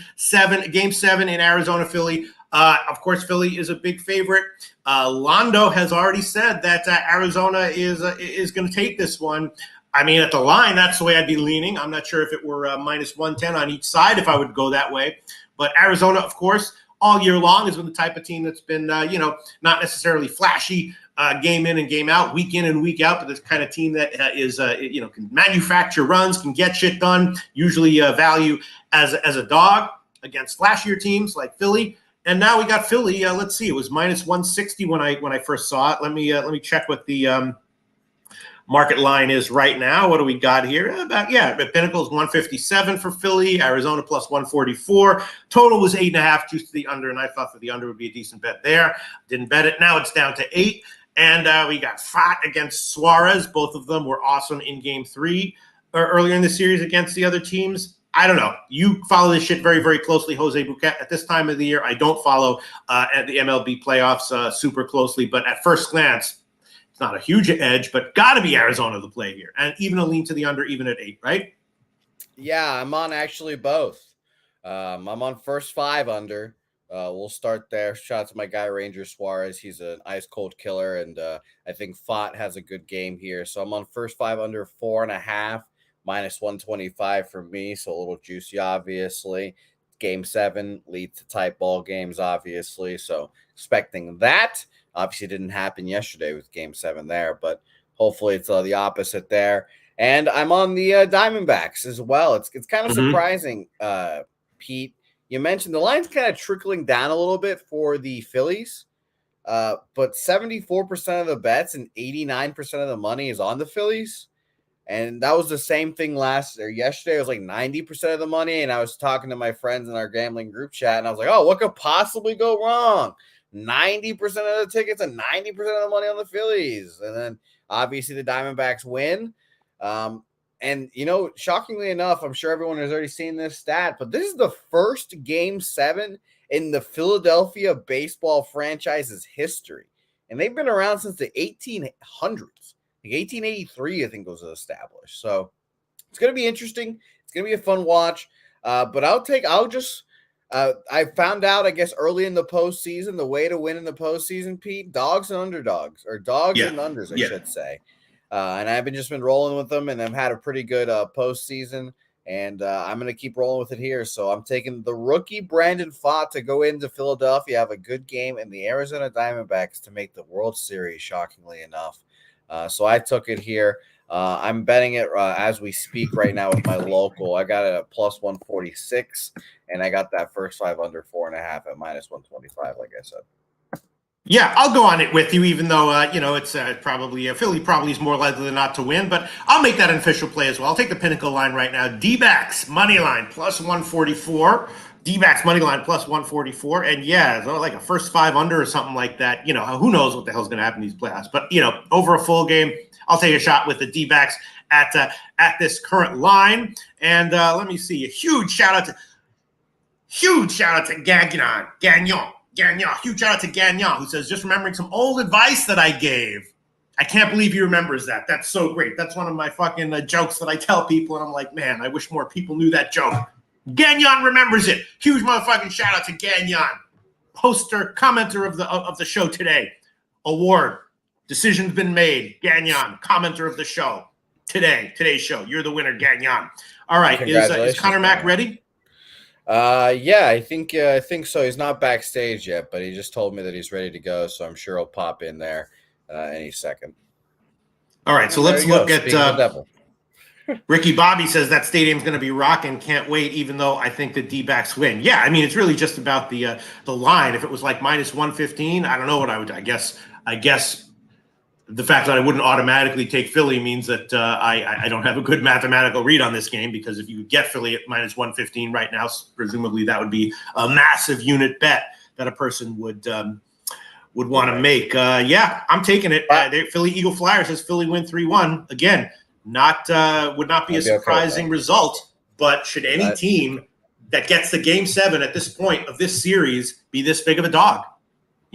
Not sure. Yeah, I don't think so. I don't think so either. By the way, markets in these games, like I kind of mentioned, 74% of the bets and 89% of the money on the Phillies, and the total 59% of the bets and 81% of the money on the under there as well. All right. So is Connor Mack ready? Can we stop bullshitting around now? All right. Yeah. Bullshit time is over. Okay, everyone.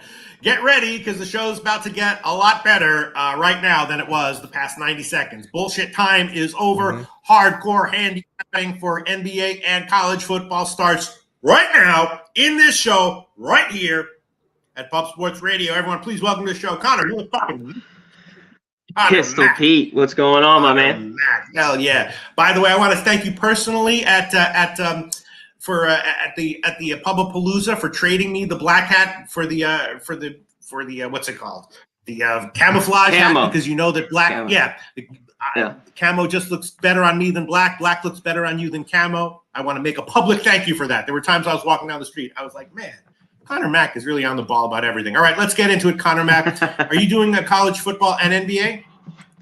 Yeah, let's hit up the NBA and let's do the college football, or however you want to do it. Let's start with NBA. That's the way it is on my note sheet here. You ready to go? All right. First game on the card, Lakers-Denver. Okay. I don't know, man. We have no current season data to go by. Denver, of course, hoisting the flag and all that. They're the champions, and then there's been the issues in the media, words back and forth. Lakers supposedly are pissed. I don't know. My thought is, you automatically take Denver plus the points here, and probably an even better bet might be first quarter or first half. I'm guessing that it's more likely than not to be an over game. So my leans would be over, and my lean would be Denver and Denver first half. Not sure if any of those are good, and if they are, not sure which one I would like the best. What do you think, Connor Mack? Yeah, what do we get in these, these championship celebration types? There's going to be a lot of handshaking. A lot of plays should be going crazy. It seems like they kind of will have an easy win or cover, or they're in a dogfight. And yeah, you mentioned all the words in the offseason between these two teams. And the Lakers have gotten better, flat out. We will go through that. I want to hit up the injuries real quick in this one. There's not much. We have more injuries in the next one. But Vanderbilt's out. That's about it. Porter's in, so Braun's in as well. So let's get to it. The few moves that they made, I like what the Lakers have done here. They brought in Prince. He's going to be starting now for them, which I really, really like. LeBron's been one thing, because we'll get to the props, and that's where I want to hit in this game. LeBron's been really, really good. A lot of these guys, stars are, obviously. First game of the year. Yeah. They've been money. Yeah, like I think 16 out of his 19 years so far, 20. He'll get over this number of 23.5, and I think he will here this evening, which we'll get to. The Lakers have problems defensively all year long last year.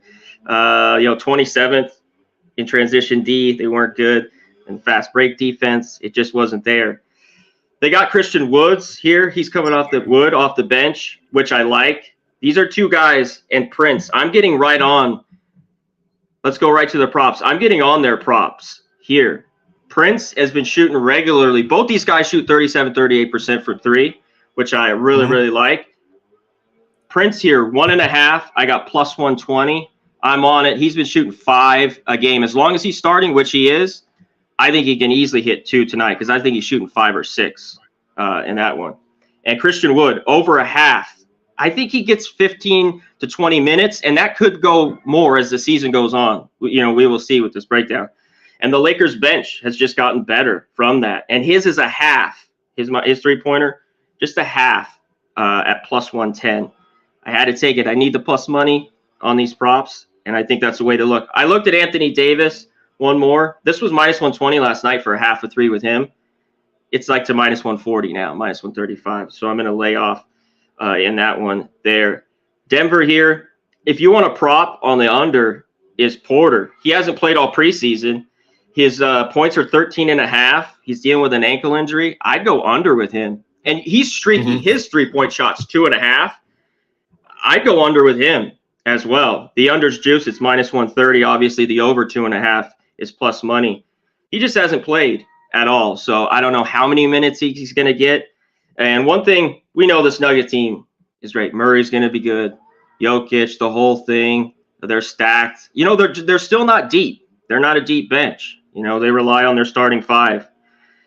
And I think there's a little value on the other side here with the Lakers, Pete. I think the 5 points, all the playoff games were pretty close. I think there was a 9-point win, but 3, 4, 5, right about this number. So I thought it was pretty sharp here at 5 on the side. So I'm leaning the Lakers. I might get there too. So I like them plus 5 in this game. We got anything from the chat? I'll just make one quick official play. Lakers first half plus 3 minus 111. Current line at Pinnacle. Lakers first half plus 3 minus 111. Yeah, thank you for Deshaun G telling me I said Denver when I meant to say the Lakers earlier in this spot. Yeah. Lakers first half plus 3 minus 111. Probably the full game is decent as well. Dan Kelly pointing out that 6 was available earlier. We should have grabbed that. Let's look at the comments section and see if there's any comments that you're seeing. Yeah, Londo likes full game over 228. I'd be leaning over as well. You have any take? Is that worth betting now? I think it's up to 228.5. I'm going to stay off the total. Early on in the season, and I really like totals, NBA totals, college basketball. I love to pound them. I just don't know what we get here, so I'm going to stay off the total in this game. Okay, I'm just glancing through the comment section to see if there's anything else that we want to highlight here. I'm taking the Lakers. First half plus 3 as an official play. Also leaning full game. Phoenix Golden State is the second game. Who knows? Chris Paul debuts. Golden State Durant facing the Warriors for the first time since he left. And I know that Bradley Beal is out, right? Bradley Beal is supposedly going to be out, right? Am I correct about that? He's out, and Booker's. He's going to test it here for warm-ups. So he could be out as well, or a go. Yep. So that would explain the move. It was about -1 yesterday. Now it's up to -3, and that's the reason for that. Totals also dropped a bit, 234.5 down to 233. And you were talking about props, Connor Mack. A lot of these star players do great, as you said, in the first game of the season. The overs on their prop bets are usually a good play, and especially taking them in same game parlays and stuff. Maybe we'd want to bet Durant overs one way or another. As far as a play on the side or total on this game is concerned, I don't know. going to be a pass for me unless I hear something that puts me on one side or another. Connor, back, what's your take on this one? Golden State -3, total is 233 or 233.5 market wide. Shout out to the chat as always. Nate, I will hit you up. I haven't bet anything yet with the Jack. I'll shoot you a message, and anyone else just message me what I'm going to get on the Whitford. Yeah, that's Jose probably. That we'll see if it cash. Ask Nate. Tell Nate to call his cousin. We'll get to the college football. That's what they're talking about in this one. All righty, let's get to it. Draymond Green's out on the flip side. Pete, you just got on there. Yeah, he's out. Beal's out, and then Booker's a game time decision with his toe in this one. Golden State, one thing, even with Draymond out, he would have been guarding KD. So his props are good. Another guy over 20 points, I think 12 straight years on opening night.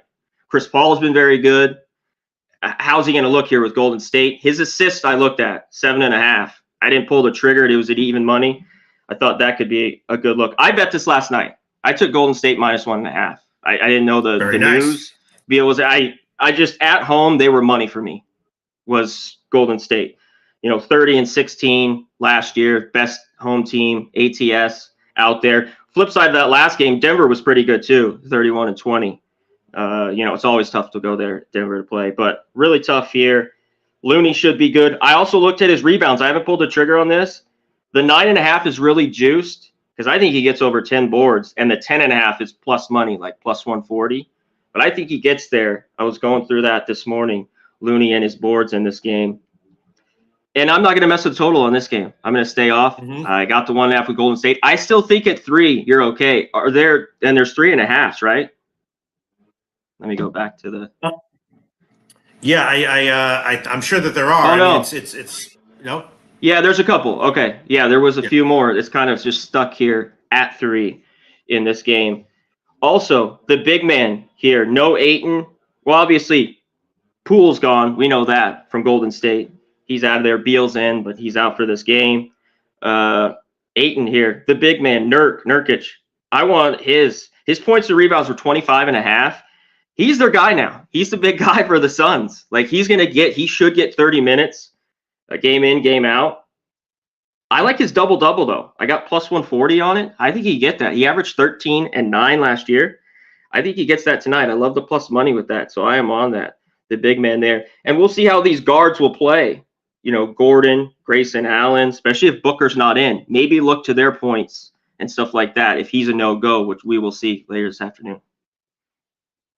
What do you think about the under? That's the way I was thinking, but I didn't want to say anything about it because in case it was like incredibly stupid. But now I'm seeing other people in the comment section saying that they're thinking that way as well. Fair S. This game I think goes under. Of course, with with all the new parts here and Chris Paul, he can often be a very slow guy in big games like this. Kind of a high total, I guess. What do you think about the under? Shot with the under? Kadesh Dean says Golden State plays no defense. Go ahead. That's the problem. They play no defense. Yeah. So it's a little, and I wonder, can this creep a little bit more? I think you wait on that though. Yeah. I don't know how much more though, Pete. This is it opened 230.5 right around there. Yeah. This is up to 233, 233.5. Maybe it's a point or two more. The Golden State no defense is always a struggle. But one thing I love with Chris Paul, he just hit on it. He's slow, very deliberate. With him, with whatever team he's been on, unders have been great. And if this gets up there 235, I think this could stay under, especially with all the moving parts like you mentioned, with these guys on new teams. I mean, they play no defense, game 40 on some middle of some road trip, but their first game at home, come on, a little? You don't think they'll play a little? Maybe? Yeah. All right, I'll make it official. So. I'll make it official. Okay. I'm going to take current line at Pinnacle, 233.5 -104. I'll make that an official play. Let's see. Yeah, here we go. Golden State. Under 233.5 -104. You're right. It might creep up a little bit. It's hard to say where this line is exactly going to go, but I'll just pull a trigger on 233.5 -104. Current line at Pinnacle. I understand the treachery involved there. All right. And Pete, Connor? I love it that if it keeps going a little bit, all the money's on the over. It's just gonna, it's just everyone wants first night. All the hoopla, and it's a ton of points. But game one, a little bit of defense, some missed shots. Just like I like it. 45 seconds of defense here and there in the second quarter or whatever. Like, Yes. You don't think they're going to even do that? Draymond is a big key with him being out. That hurts it. Like, if he was in, sure. that would be a lot better. But still, we have a high total. This is up there in All the right. NBA when you get to 235. If it's a loss, it's a loss. Wine Time Sports with a pretty confident opinion here. Warriors by 1,000. Warriors smash these guys opening night. Are we not seeing something? Are Warriors going to win by double digits? I don't know about double digits, but I think they win. Like, I endorsed the 3. I got the 1.5. I still endorse the 3 now, especially Beal's out, and we might not get Booker. So I like it. Okay. Well, we're gonna wrap this up soon. What about Phoenix team total under 115.5 minus 105? What about that? I kind of like that better than the full game under a little bit. Yeah. Just in case Golden State goes off, is Phoenix gonna? Is it possible Phoenix gets held down defensively like that? Yeah, I like it. I like the 115, especially game 1 here. Like you mentioned, Golden State without him won't play a ton of defense, but tonight I think they can hold him down. Yeah. All right. What the hell? There's I'm Billy gonna double Briz. up on it. Go ahead. Beautiful. I love it. I was just saying, there's our guy Billy Briz, Warriors and under. He likes it. Yeah, Billy Briz. We What like do you think it. about that? Warriors and under, and don't hold back if you think either or both are stupid. All right, it's minus 110 right now. Under 115.5 minus. Oh no, it's minus 105 at Pinnacle. I'll take that line. Yeah, it is creeping up, but I'll take it. Phoenix T total under 115.5 minus 105. That's my second official play on that one. Let's glance at the comments section quickly. Let's see. Yeah. Looking at comments. EQ says all these Suns reported questionable players makes me think they just need an excuse in case they lose. Oh, Billy Brisbane says he likes Warriors and under. Yeah, he likes Warriors and under. Oh, nice. Very, very nice. Okay, now I like it even more. And if they both lose, I'm going to feel not just okay, I'm going to feel great if they both lose. I'll be like, fuck it. Billy Brisbane liked them too. I'll feel great. Yeah, and he's saying I would wait to bet the under because the line is probably going to creep up. Absolutely. But we're here in the show. We got to do that. All right. Connor Mack, once again, let's just quickly review. I'm on Lakers first half +3 minus 111. Phoenix Golden State under 233.5 minus 104, and the Phoenix team total under 115.5 minus 105. Please review the official plays you like. Yeah, I'm going to wait on the Lakers there, but I took LeBron James over 23.5 in his. I think that was minus 118 there. And I have Christian Wood over half a 3 plus 120, and Prince over 1.5 threes at plus 120. I think he gets that. I love the plus money in that one. Flip it. I'm on Golden State. I took the 1.5, even at 3. I endorse it. So Golden State wins here tonight. And I'm on the double-double with the big man, Nurk, there at plus 140. I think he's got to play minutes. He's their only really big piece for the Suns. So I'm on in there. And I haven't moved on the Looney rebounds, and I don't know if I get there. But I think he can get to 10 tonight. That's it, NBA. Awesome, Connor Mack. Thanks so much. Right, let's move on to college football. You ready, Connor? Hell yeah, I'm ready. Wait, real quick to Jesse. We just talked about it. The Chris Paul. I saw it at even money. He's consistently, opening night. Yeah. He is getting older. The over 7.5. It was even money. So I don't mind that play, Jesse. Yeah, for sure. All right, so college football, we got 2 games. First game we're going to talk about is an interesting one. Well, they're both interesting. They're both kind of tough.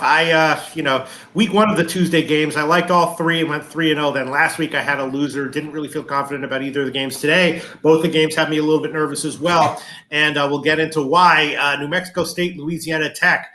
Louisiana Tech, of course, they're off a bye. But they haven't been too inspiring this year. They're off 2 straight-up losses as dogs and close ATS losses. Just not a team that inspires confidence in general. Not terrible, but they don't inspire confidence. On the other side, New Mexico State has been absolutely rolling, right? 4-0-1 ATS, their last 5. They pounded UTEP blast out. They got a quarterback who's just looking great game in and game out. The defense is improving as well as it did last year. So this is a team that kind of improves as the season goes on. You would expect that from them, and they've definitely been improving over the last month or so. But, they're opened as a small dog, and now unless it's a head fake, has gone in Louisiana Tech's favor. It's now at 2.5.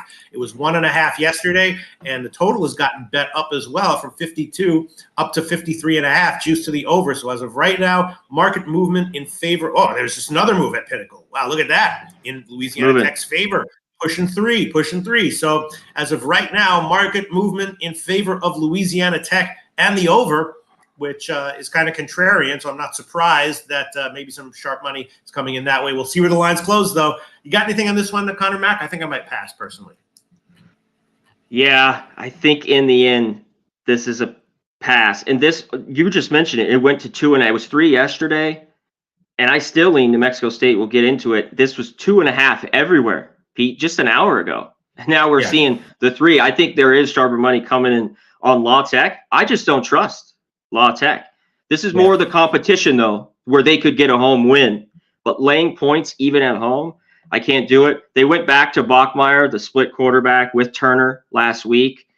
I don't know if it's really going to work in this game. One thing New Mexico State does well is they run it. 200 yards a game, and La Tech can't stop the run at all. They give up almost 200 yards a game. So I still think the 3 points with New Mexico State is the side here. I just think this game could be close. I don't see La Tech running away with it. They'll, even though they're not a great passing team too, La Tech, that's New Mexico State's a little bit of their heel, their defense, is they can give up some big plays in the secondary. But over the last few weeks, they've gotten better. Now, they haven't played anybody. These teams don't play. And a lot of people are loving on New Mexico State because they've been winning and covering, especially on these weekday games that we go over. I think, it's been 3 weeks in a row, and they've been good against the number, 5-2 ATS. So it's like one team riding the high, playing so well, covering, and you have La Tech not covering here at home. Everyone's down on them. I just don't love the move now. But I still think the 3 with New Mexico State, I think they have enough defense, at least to be in this game, that could be a field goal in the end. Yeah, the thing that just makes me nervous about fading Louisiana Tech is they are off a bye. That quarterback was supposed to be better than he was. So maybe they can't stop the run, but maybe they're like, all right, we're off a bye for 1 week. We're gonna stop the run. It makes me nervous to fade Louisiana Tech in this spot because they did have all that potential. They kind of have underwhelmed. So I don't like to bet against a team like that in at this point in the year off a bye. I totally agree. It's a tough one. And can this, the defense that I saw got shredded, UMass early, they've looked a lot better. Like, can they go on the road? And not an easy place to play, La Tech, and go in there and get a win. And I'm a big fan. Jerry Kill, he's done a great job. Last year, they ripped off like 6 wins to end the year. They started out a little slow, but they've looked good the last few weeks. And shout out to Nasty Nate, his cousin. He just said they're going to pass it to Tom. Yeah. There you go. Huge shout out to Nasty Nate, a.k.a. Mr. Trifecta. Hell yeah. Hell yeah. All right. I'm going to pass as of right now. It's very possible I'll have a bet on it by kickoff, but as of right now, I'm going to pass officially. So is Connor Mack. Second game on the card, another tough one. Liberty and Western Kentucky. Liberty, beat Middle Tennessee last week, but didn't cover. I think that's the first ATS loss they've had all year. And then Western Kentucky lost outright last week at Jacksonville State as a 7.5 point road fave. That was a game that had a head fake in it. Looked like sharps were on Western Kentucky. Then last minute, the money came in on Jacksonville State, and it was obvious that was the actual right side last week. Actually, both games had head fakes last week. Liberty Middle Tennessee game as well. Looked like Liberty was a sharp side, and then late. It became obvious that it was a head fake. Big money came in on Middle Tennessee, and they covered. So Liberty, a very impressive team. I bet on most of their games. I think I've split. I knew they were a team I didn't want to bet against too often, but I did sometimes. I cashed when I bet on them, and lost when I bet against them. And Western Kentucky, just a disappointing team. Not really getting it done offensively this year. They got a new offensive coordinator this year who is, for whatever reason, the offense has not been what it normally has been for Western Kentucky at this level. They're a big underdog here, a relatively high total. And again, I'm going to wait. I'm probably going to just stay off this game, but I'll be very interested to see what the market does with this. Western Kentucky about a 5 or 6 point dog, and then the total was in the low 60s. And now let's see where it's moved. Yeah, it's still about 5.5 at Pinnacle and 61 juice to the under. The total, I guess, leans. If you gave me a free play right now, if you just handed it to me, I would throw it on Western Kentucky and the under, I guess. But definitely those are just leans. I'm not sure. Probably going to pass. What do you think, Connor Mack? Shout out to our guy Winetime. He likes the under. If we see the Liberty defense, that kind of the first 5 weeks, they've been a little bit leaky the last few games. Yeah. Middle Tennessee was able to score, 35 on them?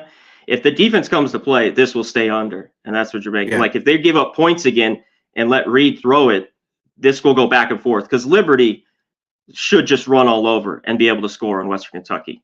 This is another run defense, 129, Pete. They're not very good. Yeah. That's right at the bottom.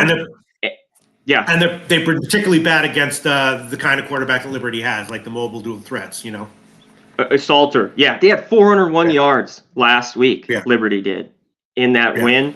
And they averaged 275 yards on the ground. They're just too much. To me, when I saw this, it opened, the 4, it was a little bit surprising because normally I want to be on the dog like you just talked about. But I think this is one I've seen in the last few weeks.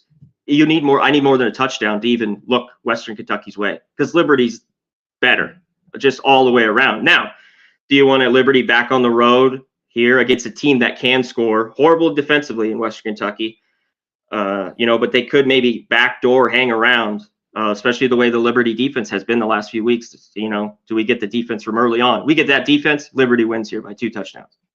I don't know what we get. So it was tough for me. Just looking at it when we did under the touchdown, I still think Liberty can get it done in this game. And it's not easy. Back on the road here, Western Kentucky, this place should be pumped. Tough game. Yeah. Joseph Gomez saying value on Liberty team total. Yeah, when I was looking at this game intellectually, I was like, of course I'd want Liberty. But then, my free play opinion on that I would take Western Kentucky is based on nothing but the spot. Wine Time Sports, the bigger play for me, fellas. Liberty, Western Kentucky under 61 minus 110. That's the way I would be leaning. That's where I'd be leaning as well. It is a huge game, and it's a big game for Liberty too. If they win this one, they're pretty much guaranteed to get to the Conference USA title game.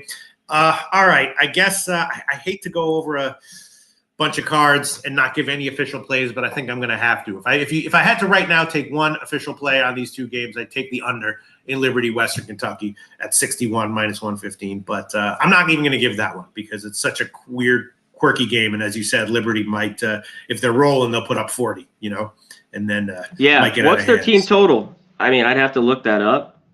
34 and a half or something. It's like, wait, where is? I think they get there though. I think they can get there. So too. Oh no. Yeah, I think they wait a minute. No, 31 and a half. Sorry, 31 and a half juice to the over. Right. Better. I think they get there. You think I like that play a little bit. I might make that official. I'm gonna just want to go over a few more things, but because if they don't win, they're gonna be able to move the ball, Pete, on Western Kentucky. I haven't seen anything out of this defense at all, really. I just don't know how they stop them. And the way they're in the game is Austin Reed. Their offense kind of slings it around and hangs in this one versus Liberty. So if you're leery of the points, that's where I'm looking. I mean, it is if you add up the points, their team total should be about 33, but Pinnacle is hanging 31 and a half minus 121. So yeah, it's a tough game. I'm going to hold off. Let's glance at the comment section to see what people have to say. Mike M says, great breakdowns, fella. Thanks so much, Mike M. Mikey. Thanks so much. That means a hell of a lot. Raymond Reichart likes Western Kentucky here. I can't disagree with that.